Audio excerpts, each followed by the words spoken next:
আজকে তৈরি করব যা দেখে জিভে জল চলে আসবে। ছোট বড় সবাই চেটে পুটে খাবে। ভাতের চালও একটু বেশি নেবেন, ভিটামিনে ভরপুর। আমার এই মজার ভর্তাটি খেতে চাইলে ভিডিওটি না টেনে দেখুন। চলুন কিভাবে মজার এই ভর্তার রেসিপিটি তৈরি করেছি। আমি আজকে যা তৈরি করব তার জন্য মেইন উপকরণ এই শিং মাছ। এখানে আমি পরিষ্কার করে ধুয়ে হাফ কেজির মতো নিয়েছি। এখন এগুলা থেকে আমি রগ বের করে নেব। শিং মাছের কিন্তু রগ থাকে, আমরা সবাই জানি এই জায়গাতে রগ থাকে। এই দেখুন কত বড় একটা রগ, বিশাল বড় একটা রগ। এখানে আস্তে করে মাথার কাছে টান দেব, দিয়ে এখানে আবার আস্তে করে টান দেব, বা এখানে থেকে আরেকটু কেটে নেব। কেটে নিলে দেখুন কত বড় একটা রগ। এখানে আস্তে করে একটু টান দিলে বের হয়ে আসবে। এইভাবে এই সাইড থেকেও আমি রগ বের করে নেব।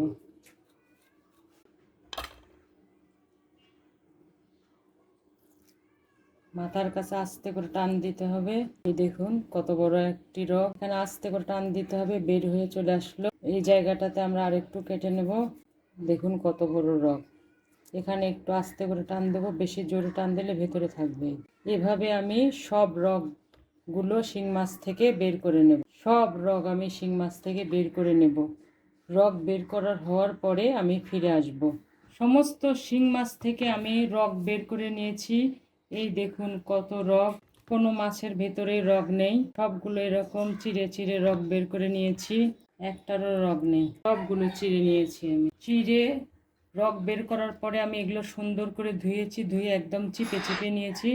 এখানে কোনো পানিও নেই। এখন আমি এর ভেতরে 1 চামচ লেবুর রস দিলাম, লবণ দিলাম পরিমাণ মতো, হলুদ দিলাম পরিমাণ মতো, শুকনো মরিচ দিলাম পরিমাণ মতো।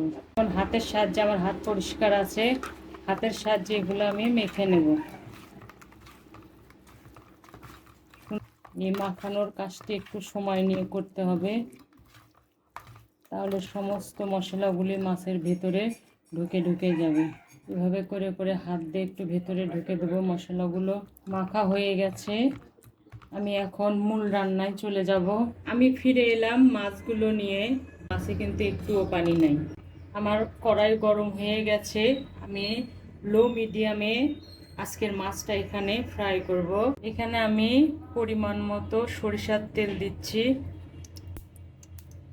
2 টেবিল চামচ দিলাম। যদি লাগে দিব, না লাগলে দেব না। মাছগুলো এখানে দেব।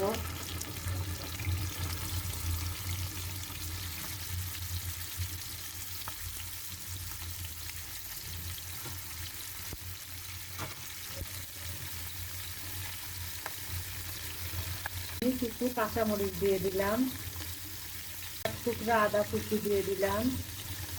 মাছের 1 পিঠ হয়ে গেলে আমি ফিরে আসবো। ফিরে এলাম মাছগুলো উল্টানোর জন্য।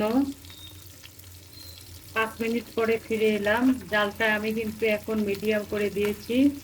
এখানে 1 টেবিল চামচ রসুন আছে, কাঁচা রসুন, এগুলো দিয়ে দিলাম। আজকে কিন্তু আমি শিং মাছের ভর্তা করব, যা দিয়ে 1 থালির কাছে 2 থালি ভাত খাওয়া যাবে।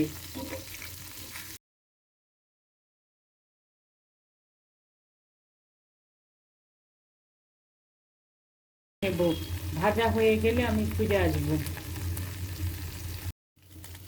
ফিরে এলাম 12 থেকে 15 মিনিট পরে। আমার ভর্তার মাছ এখন রেডি হয়ে গেছে। দেখুন আমি একদম এই পিঠ ওই পিঠ 2 পিঠে একদম পোড়া পোড়া করে নিয়েছি। আর এই যে যে মশলাগুলো দিয়েছিলাম ভর্তার জন্য, সেগুলো আমি একটু পোড়া পোড়া করে উঠে নিয়েছি।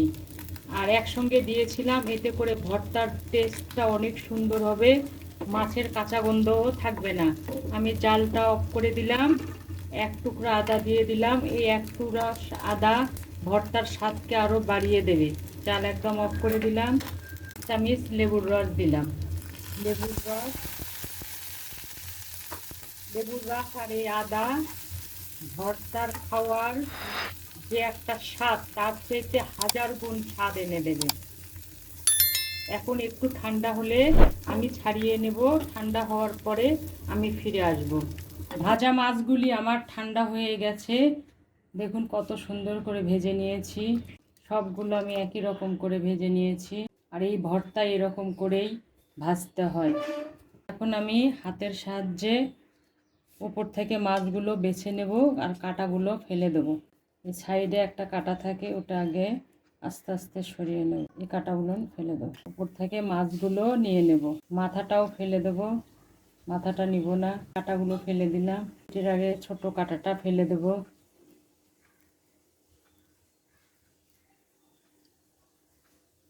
ছোট কাঁটাটা ফেলে দিলাম, মাছটা নিয়ে নিলাম, মাথাটা ফেলে দেব।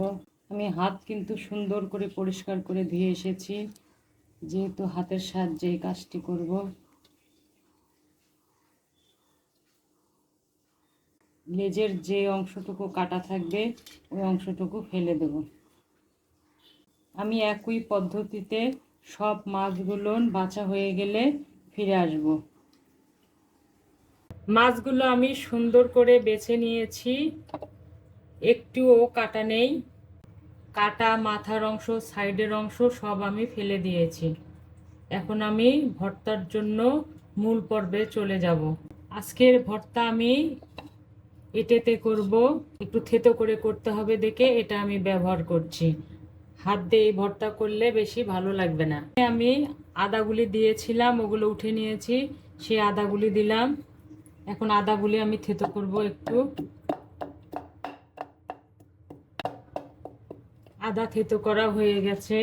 এখন এখানে আমি কিছু চীনাবাদাম দেব।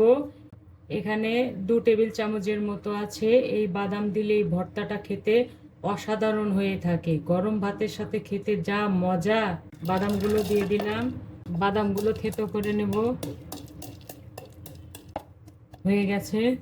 এখন আমি যে মরিচগুলো দিয়েছিলাম মাছের ভিতরে, সেই মরিচগুলো দিচ্ছি। মরিচ, লবণ আপনারা আপনাদের স্বাদ অনুযায়ী দেবেন, কারণ ভর্তাতে একটু মরিচ বেশি লাগে। এখন এগুলো থেতো করে নেব। মরিচ থেতো হয়ে গেছে। আমি যে রসুনটা দিয়েছিলাম সেই রসুনটা উঠিয়ে রেখেছি, সেই রসুনটা দিলাম।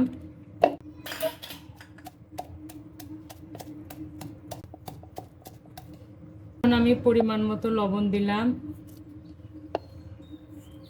মাছের ভেতরে একটু দিয়েছিলাম, এখন একটু দিলাম। এখন আমি মাছগুলো দেব, সব মাছ এখানে দিয়ে দিলাম। এখন আমি 1 টেবিল চামচের মতো সরিষার তেল দিলাম। সব কিছু আমি থেতো করে নেব।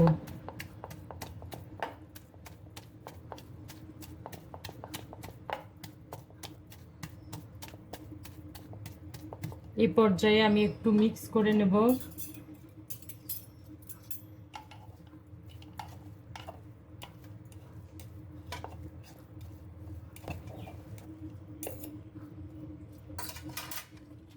ভর্তায় একটু তেল বেশি লাগে, আমি 1 টেবিল চামচ তেল দিলাম।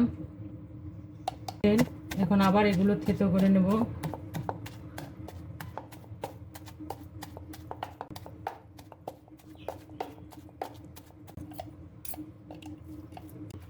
এখন আমি সরিষার তেল দিয়ে একটু পেঁয়াজ ভেজে নিয়েছিলাম, সেটা দিয়ে দিলাম। পেঁয়াজ দিয়ে একটু মেখে নেব। একটু ধনেপাতা কুচি 20 সেকেন্ডের মতো সরিষার তেল দিয়ে ভেজে নিয়েছি, সেটা দিয়ে দিলাম। এখন সব আমি একদম মিক্স করে নেব। এখানে আর আমি বাড়ি দেব না বা থেতো করব না। এই ভর্তাটা এরকম আধো আধো ভাঙ্গা খেতে অনেক মজা লাগে। এই ভর্তার বৈশিষ্ট্যটা এরকম।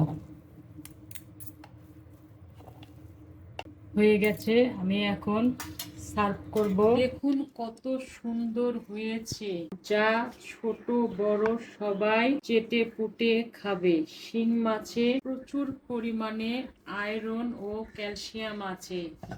এই ভর্তা গরম ভাতের সঙ্গে খেলে মাছ গোস্ত আর কিছুই লাগবে না। আমার এই ভর্তার রেসিপিটি যদি আপনাদের ভালো লেগে থাকে তাহলে প্লিজ সাবস্ক্রাইব করে আমার সঙ্গে থাকবেন। ভালো খান, ভালো থাকুন। ইনশাল্লাহ আবার দেখা হবে। আল্লাহ হাফেজ।